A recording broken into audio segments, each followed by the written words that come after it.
Hey,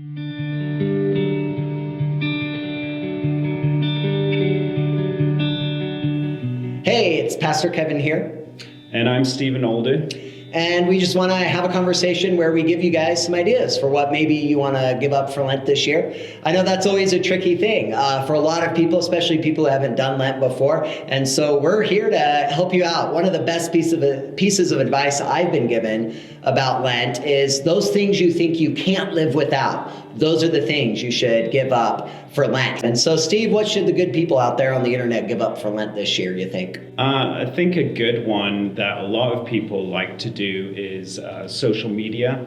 It gives them a chance to really evaluate the impact that it's having on their lives.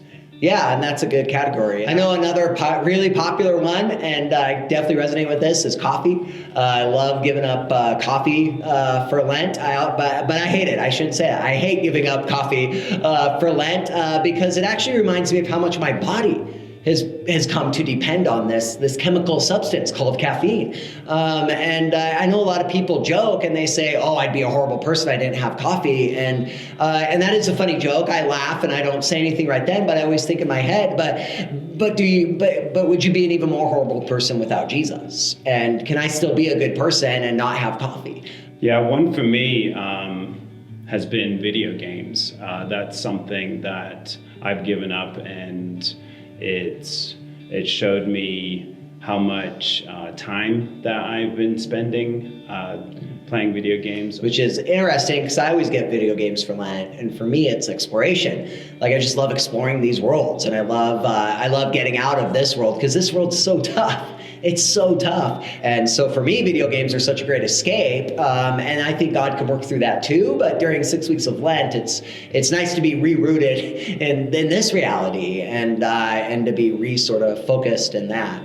And yeah. so. And alongside that, another popular form of escapism is stories. Whether it's books or TV shows or movies or even, audiobooks, podcasts, that sort of thing. People like to use those devices or whatever to escape, the things that are going on in their own world. Am I more invested in these fictional worlds whose fates are already predetermined? Right? Even if it's a video game, in some sense, the fates are predetermined, or am I invested in this real world? I mean, that's a question to ask, and some good ideas for what to give up for Lent. So I also think of those places where we're not laying down, but we're taking up. And so that's a huge category too, is where I know a lot of people who they decide to take up a practice. They decide, I'm going to run every day in Lent, and maybe somebody who's never run before, or I'm going to go to the gym every day, or I'm going to do the 10,000 steps, or I'm going to give money to an organization, right? Every single day, I'm going to reserve $5 a day and just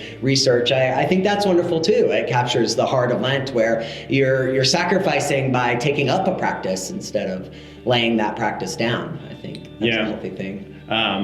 Actually, one of my goals this Lent, as I give up video games, my goal is to practice and learn how to play piano.